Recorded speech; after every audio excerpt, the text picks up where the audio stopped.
Hello everybody, welcome back to my channel Keerthika's kitchen. ఈరోజు వీడియోలో ఇంటికి చుట్టాలు వచ్చినప్పుడు ఏం వండాలి, ఎలా వండాలి అనే ఏమి ఆలోచించకుండా ఈ వీడియో చూసి ఈ 4 రకాల రెసిపీస్ కనుక చేసి పెట్టారనుకోండి, మీకు త్వరగా అయిపోతాయి, అదేవిధంగా టేస్టీగా ఉంటాయి. సాంబార్, గుత్తొంకాయ, ఒక పచ్చడి, అదేవిధంగా స్వీట్, ఇలా ఈ 4 రెసిపీస్ చకచకా చేసి పెట్టారనుకోండి, ఇష్టంగా తింటారు, అదేవిధంగా టేస్టీగా కూడా ఉంటాయి. ఇక ఎలా ప్రిపేర్ చేసుకోవాలో ఈ రెసిపీస్ ఈ వీడియోలో చూసేయండి. మన ఫస్ట్ రెసిపీ ప్రెషర్ కుక్కర్లో సాంబార్ ఎలా ప్రిపేర్ చేసుకోవాలి లేదా పప్పులుసు చేసుకోవడం కోసం ముందుగా ప్రెషర్ కుక్కర్లోనే 1 కప్పు కందిపప్పు తీసుకొని శుభ్రంగా నీళ్లు పోసుకొని 2 సార్లు వాష్ చేసుకోవాలి. ఇలా వాష్ చేసుకున్న తర్వాత ఇంకా ఇందులోనే ఏ కప్పుతో అయితే మనం పప్పు తీసుకున్నామో అదే కప్పుతో 3 కప్పుల వాటర్ పోసుకోవాలి. ఇలా వాటర్ పోసుకున్న తర్వాత ఇందులోనే ఒక చిన్న టేబుల్ స్పూన్ పసుపు, అదేవిధంగా 1 టేబుల్ స్పూన్ ఆయిల్ వేసి ఒక అరగంట పాటు నానపెట్టేసి ఇంకా స్టవ్ పైన పెట్టేసుకోవాలి. ఈలోపు మనం సాంబార్లోకి చింతపండు నానబెట్టుకోవాలి. చిన్న నిమ్మకాయ సైజ్ చింతపండు నానబెట్టుకుంటే సరిపోతుంది. 3 విజిల్స్ వస్తే మనకు పప్పు చూడండి ఎంత సాఫ్ట్గా ఉడికిపోయిందో. ప్రెషర్ పూర్తిగా పోయిన తర్వాత ఇలా పప్పు ఉడికింటుంది కదా, ఇందులోనే తగినన్ని వాటర్ పోసుకోవాలి. ఒక 2 గ్లాసుల వరకు వాటర్ పోసుకొని ఇంకా ఇందులోనే ములక్కాయ ముక్కలు వేసుకోవాలి. నెక్స్ట్ పొడుగ్గా కట్ చేసుకున్న టమాటా, ఒక 2 మీడియం సైజ్ టమాటా వేసుకోండి. అదేవిధంగా పొడుగ్గా కట్ చేసుకున్న ఉల్లిపాయ, ఒక పెద్ద ఉల్లిపాయ వేసేసుకొని ఇంకా ఇలా పెద్ద ముక్కలుగా కట్ చేసుకున్న క్యారెట్ కూడా వేసేసుకోవాలి. నెక్స్ట్ ఇందులోనే పొడుగ్గా కట్ చేసుకున్న పచ్చిమిర్చి, ఒక 10 నుంచి 12 పచ్చిమిర్చి కూడా వేసేసుకొని ఇందులోనే ఒక గుప్పెడు కరివేపాకు, అదేవిధంగా టేస్ట్కి సరిపడా సాల్ట్ కూడా వేసేసుకోవాలి. ఇంకా నెక్స్ట్ ఇందులోనే 1 టేబుల్ స్పూన్ కారం వేసుకోవడం వల్ల మంచి కలర్ వస్తుంది, అదేవిధంగా టేస్టీగా ఉంటుంది. ఇక ఇవన్నీ కూడా చక్కగా కలుపుకోవాలి. ఇప్పుడు ప్రెషర్ కుక్కర్ మూత రివర్స్లో పెట్టేసి ఉడికించుకోవాలి.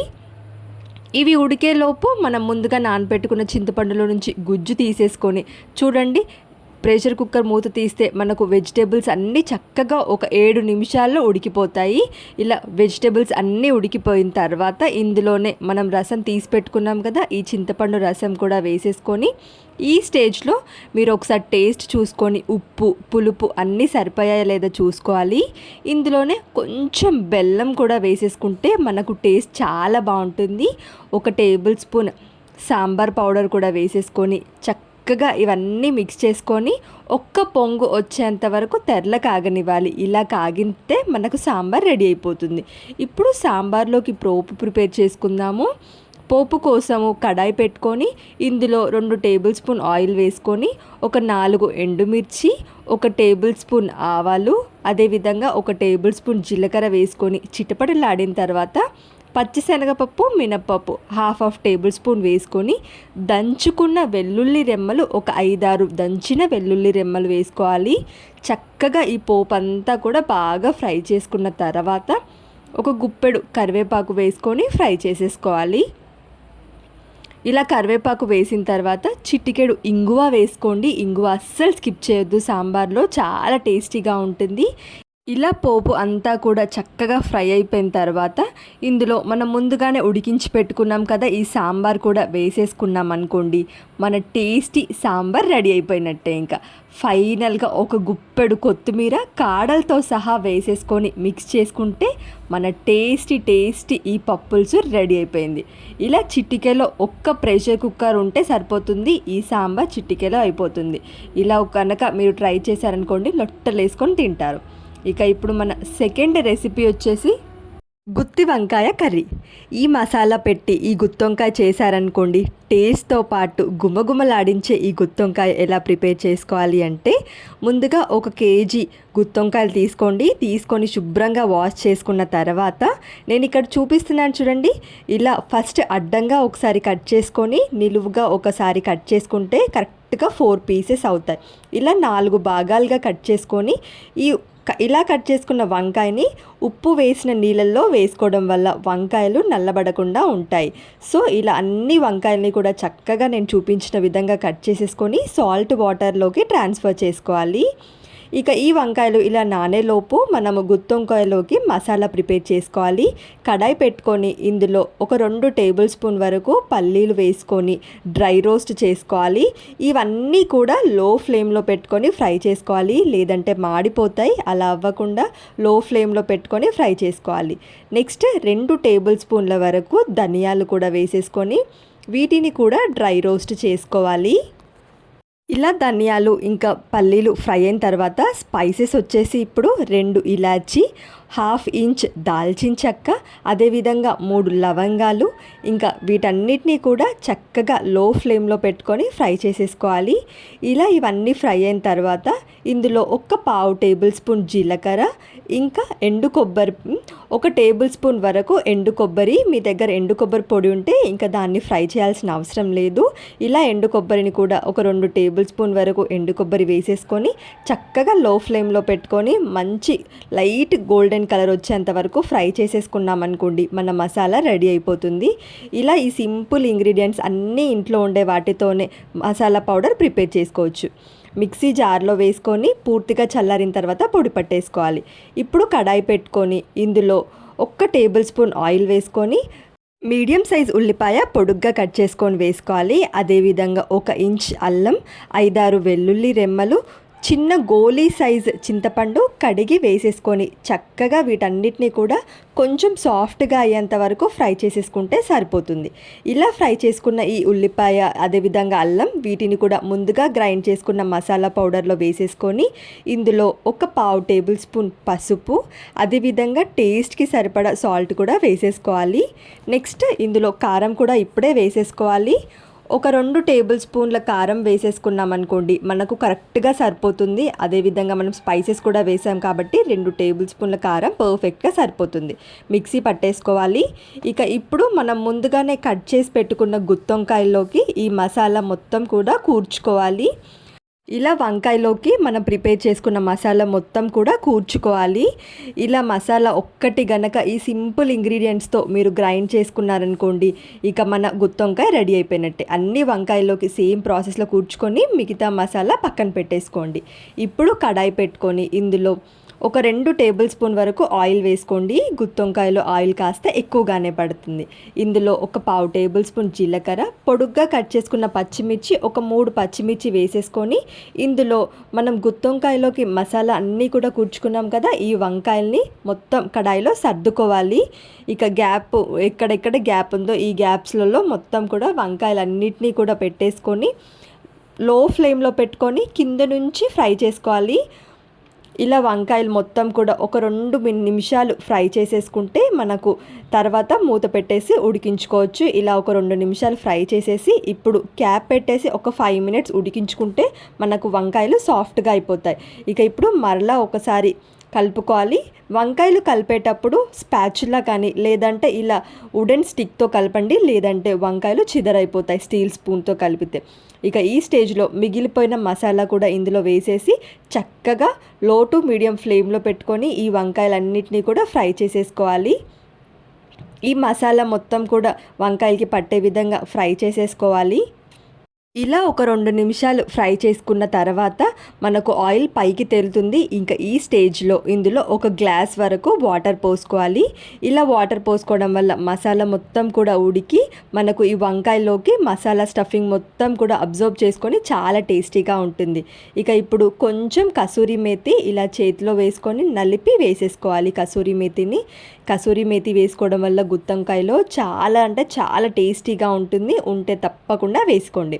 ఇక కసూరి మేతి వేసిన తర్వాత ఒక్కసారి మిక్స్ చేసేసుకొని ఇప్పుడు మూత పెట్టేసి ఉడికించుకోవాలి.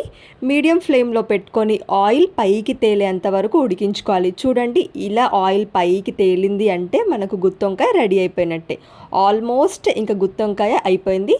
ఫైనల్గా కొత్తిమీర వేసేసుకొని ఈ గ్రేవీ ఈ మాత్రం ఉండాలి అనుకుంటే ఈ స్టేజ్లో ఫ్లేమ్ ఆఫ్ చేసేసుకోవచ్చు. లేదు ఇంకొంచెం దగ్గరగా పడి మనకు గ్రేవీ చిక్కగా ఉండాలి అనిపిస్తే లో టు మీడియం ఫ్లేమ్లో పెట్టుకొని మధ్య మధ్యలో కలుపుతూ దగ్గరగా అయ్యేంత వరకు, నేను ఇక్కడ చూపిస్తున్నాను చూడండి, ఇలా దగ్గరగా అయ్యేంత వరకు ఆయిల్ పైకి తేలేంత వరకు ఉడికించుకున్నారనుకోండి, మన టేస్టీ గుత్తొంకాయ మసాలా కర్రీ రెడీ అయిపోయింది.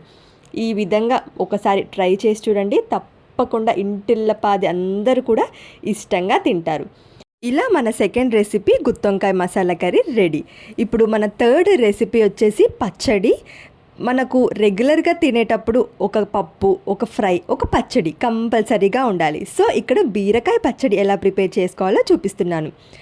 1/2 కేజీ బీరకాయలు చెక్కు తీసేసి ఇలా చిన్న ముక్కలుగా కట్ చేసుకోవాలి. నెక్స్ట్ టమాటా, చిన్నవైతే 4, పెద్దవైతే 3.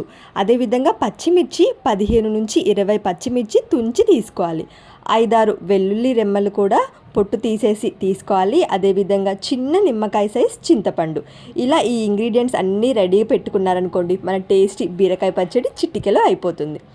కడాయి పెట్టుకొని ఇందులో ఒక 2 టేబుల్ స్పూన్ వరకు ఆయిల్ వేసుకోవాలి. ఇలా ఆయిల్ వేసుకొని ఆయిల్ కాస్త వేడవగానే ఇందులో 1 టేబుల్ స్పూన్ పచ్చి శనగపప్పు, 1 టేబుల్ స్పూన్ మినపగుండ్లు, అదేవిధంగా 2 టేబుల్ స్పూన్ల పల్లీలు వేసేసుకోవాలి. ఇంకా నెక్స్ట్ ఇందులో 1 టేబుల్ స్పూన్ ధనియాలు, నెక్స్ట్ 1/2 టేబుల్ స్పూన్ జీలకర్ర. ఇలా ఈ క్వాంటిటీస్ అన్నిట్లో వీటన్నిటిని తీసుకొని లో టు మీడియం ఫ్లేమ్లో పెట్టుకొని ఫ్రై చేసేసుకోవాలి. ఇవన్నీ ఫ్రై అయిన తర్వాత పచ్చిమిర్చి తుంచి తీసుకోండి. మీరు తీసుకున్న పచ్చిమిర్చి కారం కనుక ఎక్కువ ఉన్నాయనుకోండి, పచ్చిమిర్చి ఒక 2-3 పచ్చిమిర్చి తగ్గించుకోండి. లేదా స్పైసీ లేదు అనుకుంటే ఇంకో 2 యాడ్ చేసుకోండి. ఇవి ఫ్రై అయిన తర్వాత ఇందులోనే ముందుగా చిన్న ముక్కలుగా కట్ చేసి పెట్టుకున్న బీరకాయను కూడా వేసేసి వీటన్నిటిని కూడా లో టు మీడియం ఫ్లేమ్లో పెట్టుకొని బీరకాయ కొంచెం సాఫ్ట్గా అయ్యేంత వరకు ఫ్రై చేసుకున్న తర్వాత ఇందులో వెల్లుల్లి రెమ్మలు కూడా వేసేసుకోవాలి. నెక్స్ట్ కట్ చేసి పెట్టుకున్న టమాటాను కూడా ఇందులో వేసేసుకోవాలి. కొంచెం పులుపు కోసం మనం చింతపండు తీసుకున్నాం కదా, ఈ చింతపండు కూడా ఇందులో వేసేసుకొని నెక్స్ట్ ఇప్పుడు ఇందులోనే రుచికి సరిపడా సాల్ట్ కూడా వేసేసుకోవాలి. అదేవిధంగా ఇవన్నీ చక్కగా ఫ్రై చేసుకొని ఇందులోనే 1/4 టేబుల్ స్పూన్ పసుపును కూడా వేసేసుకోవాలి. ఇలా పసుపు వేసిన తర్వాత ఇక ఇవన్నీ కూడా ముక్కలకి పట్టే విధంగా లో ఫ్లేమ్లో ఒక 2 నిమిషాలు ఫ్రై చేసుకొని ఇంకా ఇప్పుడు మూత పెట్టేసి లో ఫ్లేమ్లో ఉడికించుకోవాలి. చూడండి ఇక్కడ బీరకాయ ఇంకా టమాటాలో నుంచి వాటర్ ఊరింది కదా, ఇలా పీస్ సాఫ్ట్గా అయిపోయిన తర్వాత ఫ్లేమ్ ఆఫ్ చేసేసి వీటన్నిటిని కూడా పూర్తిగా చల్లారనివ్వాలి. ఇలా పూర్తిగా చల్లారిన బీరకాయ టమాటా ముక్కలు వీటన్నిటిని కూడా మిక్సీ జార్లోకి వేసేసుకోవాలి. ఇవన్నీ కూడా పూర్తిగా చల్లారిన తర్వాత మాత్రమే మనము గ్రైండ్ చేసుకోవాలి. పల్స్ మోడ్లో గ్రైండ్ చేసుకోండి, మరీ సాఫ్ట్గా కాకుండా పల్స్ మోడ్లో అక్కడక్కడ బీరకాయ ముక్కలు తగులుతూ పంటికి తగులుతూ ఉంటే చాలా టేస్టీగా ఉంటాయి. సో పల్స్ మోడ్లో ఇలా గ్రైండ్ చేసుకొని మిక్సింగ్ బౌల్లోకి తీసుకోండి. ఇప్పుడు పోపు కోసం కడాయిలో 1 టేబుల్ స్పూన్ ఆయిల్ వేసేసుకొని ఆయిల్ వేడవగానే 2 ఎండుమిర్చి, ఈ ఎండుమిర్చి ఫ్రై అయిన తర్వాత నెక్స్ట్ 1/2 టేబుల్ స్పూన్ ఆవాలు వేసుకోవాలి. ఆవాలు చిటపటలాడిన తర్వాత మనము ఇందులో 1/2 టేబుల్ స్పూన్ జీలకర్రను కూడా వేసేసుకోవాలి. ఇక ఈ ఆవాలు జీలకర్ర ఫ్రై అయిన తర్వాత పోపు దినుసులు పచ్చిశనగపప్పు, మినపప్పు 2 1/2 టేబుల్ స్పూన్లో వేసేసుకొని ఇందులోనే దంచుకున్న వెల్లుల్లి రెమ్మలు ఒక 5 నుంచి 6 దంచిన వెల్లుల్లి రెమ్మలు కూడా వేసేసుకొని వీటన్నిటిని కూడా చక్కగా ఫ్రై చేసేసుకోవాలి. ఈ పోపు మొత్తం కూడా మీడియం టు లో ఫ్లేమ్లో పెట్టుకొని ఫ్రై చేసేసుకోవాలి. ఇంకా నెక్స్ట్ ఇందులోనే ఒక గుప్పెడు కరివేపాకును కూడా వేసేసుకోవాలి. ఇలా కరివేపాకు వేసేసుకొని వీటన్నిటిని కూడా ఫ్రై చేసేసుకుంటే మనకు పోపు రెడీ అయిపోతుంది. ఇలా ప్రిపేర్ చేసుకున్న పోపు మనం ముందుగానే గ్రైండ్ చేసి పెట్టుకున్న ఈ బీరకాయ చట్నీలో వేసేసుకొని ఇక ఈ పోపు కూడా మొత్తం బీరకాయ చట్నీలో కలిసే విధంగా కలుపుకున్నారనుకోండి, మనకు టేస్టీ బీరకాయ చట్నీ రెడీ అయిపోతుంది. ఇలా గనక చేశారనుకోండి బీరకాయ ఫ్లేవర్ అసలు ఎక్కడా తగలదండి. మీకు బీరకాయ చట్నీ అంటే ఇష్టం లేని వాళ్ళు కూడా ఇష్టంగా తింటారు. ఇలా ఒకసారి పచ్చడి చేసి పెట్టండి. ఇంకా ఇప్పుడు ఇన్ని రకాలు చేసిన తర్వాత ఫైనల్గా స్వీట్ లేకపోతే ఎలా చెప్పండి? క్యాటరింగ్ స్టైల్లో సింపుల్గా సేమియా కేసరి ఎలా ప్రిపేర్ చేసుకోవాలో ఈ వీడియోలో చూసేయండి. కడాయి పెట్టుకొని ఇందులో ఒక 2 టేబుల్ స్పూన్ నెయ్యి వేసుకోండి. ఇలా నెయ్యి వేసుకున్న తర్వాత ఇందులో ఒక 10 నుంచి 12 వరకు జీడిపప్పు వేసేసుకొని ఈ జీడిపప్పుని లైట్గా ఫ్రై చేసేసుకోవాలి. ఇవి కాస్త ఫ్రై అవ్వగానే ఇందులోనే కిస్మిస్ కూడా వేసేసి ఫ్రై చేసేసుకోవాలి. ఇలా కిస్మిస్ బలూన్స్ లాగా చూడండి, ఇలా పొంగగానే ఈ కిస్మిస్ ఇంకా జీడిపప్పు వేరే ఒక బౌల్లోకి ట్రాన్స్ఫర్ చేసేసుకోవాలి. ఇంకా ఇప్పుడు ఇదే కడాయిలో ఇంకొక టేబుల్ స్పూన్ నెయ్యి వేసేసుకొని ఇందులో 1 కప్పు సేమియా వేసేసుకొని ఫ్రై చేసేసుకోవాలి. లో ఫ్లేమ్లో పెట్టుకొని లైట్ గోల్డెన్ బ్రౌన్ కలర్ వచ్చేంత వరకు లో ఫ్లేమ్లో పెట్టుకొని ఫ్రై చేసేసుకోవాలి. లైట్గా గోల్డెన్ బ్రౌన్ కలర్ వచ్చిన తర్వాత ఇక ఈ సేమియాని వేరే ఒక ప్లేట్లోకి ట్రాన్స్ఫర్ చేసుకోవాలి. ఇప్పుడు వాటర్ పోసుకోవాలి. 1 కప్పు సేమియాకి 1.25 కప్పు వాటర్ అయితే పర్ఫెక్ట్ కన్సిస్టెన్సీ, మెత్తగా లేకుండా సేమియా పొడి పొడిలాడుతూ వస్తుంది ఇలా సేమియా కేసరి ప్రిపేర్ చేశారంటే. ఇందులోనే చిటికెడు ఆరెంజ్ ఫుడ్ కలర్, ఇది కంప్లీట్లీ ఆప్షనల్. నేను క్యాటరింగ్ స్టైల్ అన్నాను కాబట్టి ఇక్కడ చిటికెడు ఆరెంజ్ ఫుడ్ కలర్ వేశాను. 1 కప్పు సేమియాకి 1.25 కప్పు వాటర్ అయితే పర్ఫెక్ట్ కన్సిస్టెన్సీ అన్నమాట. ఇక ఈ సేమియా కూడా మనం ముందుగా ఫ్రై చేసి పెట్టుకున్నాం కదా, ఈ సేమియా ఇందులో వేసేసుకొని లో ఫ్లేమ్లో పెట్టుకొని మాత్రమే ఈ సేమియాని ఉడికించుకోవాలి. హై ఫ్లేమ్లో పెట్టారనుకోండి వాటర్ త్వరగా ఎగిరిపోయి సేమియా మనకు ఉడకదన్నమాట. సో లో ఫ్లేమ్లో పెట్టుకొని సేమియాని ఉడికించుకోవాలి. నేను ఇక్కడ చూపిస్తున్నాను చూడండి, ఇలా వేలుతో ఒకసారి తుంచి చూస్తే మనకు సేమియా కట్ అయిపోయింది అనుకోండి, మనకు పర్ఫెక్ట్గా సేమియా ఉడికింది అన్నట్టు. ఇలా సేమియా పూర్తిగా ఉడికిన తర్వాతనే మనము పంచదార యాడ్ చేసుకోవాలి. సేమియా ఒక్కసారి గుర్తుపెట్టుకోండి, పంచదార వేస్తే సేమియా అస్సలు ఉడకదు. సేమియా ఉడికిన తర్వాత 3/4 కప్పు పంచదార అయితే పర్ఫెక్ట్ కన్సిస్టెన్సీ. ఒకవేళ షుగర్ కొంచెం తీపి తక్కువగా తినే వాళ్ళైతే 1/2 కప్పు పంచదార అయినా వేసేసుకోవచ్చు. ఇలా 3/4 కప్పు 3/4 కప్పు పంచదార వేసేసుకున్నారనుకోండి, ఈ పంచదార పూర్తిగా కరిగిపోయి మనకి ఇందులో వాటర్ వస్తుంది చూడండి. ఇంకా ఇప్పుడు ఇందులోనే ఫ్లేవర్ కోసం 2 ఇలాచీ కూడా వేసేసుకొని ఈ షుగర్ కరిగిపోయి ఇలా వాటర్ వస్తుంది కదా, ఈ వాటర్ కూడా మొత్తం ఎగిరిపోయి దగ్గరగా అయ్యేంత వరకు కలుపుతూ లో టు మీడియం ఫ్లేమ్లో పెట్టుకొని ఉడికించుకోవాలి. ఇలా వాటర్ పూర్తిగా ఎగిరిపోయి సేమియా కేసరి దగ్గరగా వచ్చినప్పుడు ఇందులోనే మనం ముందుగానే వేయించి పెట్టుకున్న డ్రై ఫ్రూట్స్ కూడా వేసేసుకుంటే మనకు టేస్టీ క్యాటరింగ్ స్టైల్ సేమియా కేసరి రెడీ అయిపోతుంది. ఇక ఇలా ప్రిపేర్ చేసుకున్న సేమియా కేసరి సర్వ్ చేసుకున్నారనుకోండి, చాలా చాలా చాలా బాగుంటుంది. ఒకసారి మీరు కూడా తప్పకుండా ఈ కొలతలతో ట్రై చేస్తే మీకు పర్ఫెక్ట్గా కుదురుతుంది. సేమియా కేసరి ఎక్కడ షుగర్ కానీ ఏమీ ఎక్కువ తక్కువ అవ్వకుండా పర్ఫెక్ట్గా కుదురుతుంది. సో చూశారు కదండి, ఈ 4 రకాల రెసిపీస్: సాంబార్, స్వీట్, అదేవిధంగా పచ్చడి, గుత్తొంకాయ, మసాలా గుత్తొంకాయ కర్రీ. ఈ విధంగా ఈ 4 రకాల రెసిపీస్ చేసి పెట్టారనుకోండి, ఇంటికి చుట్టాలు వచ్చినప్పుడు పర్ఫెక్ట్గా కుదురుతాయి. ఎక్కడ హడావిడి ఏమీ లేకుండా ఈ 4 రెసిపీస్ ట్రై చేసి పెట్టండి. ఈ రెసిపీస్ మీరు ట్రై చేసి మీకు ఏ రెసిపీ బాగా నచ్చిందో కామెంట్ సెక్షన్లో కామెంట్ చేయండి. వీడియో కనుక నచ్చితే లైక్ చేసి ఇలాంటి మరిన్ని ఇంట్రెస్టింగ్ రెసిపీస్ కోసం ఛానల్ని సబ్స్క్రైబ్ చేయండి. Thank you for watching.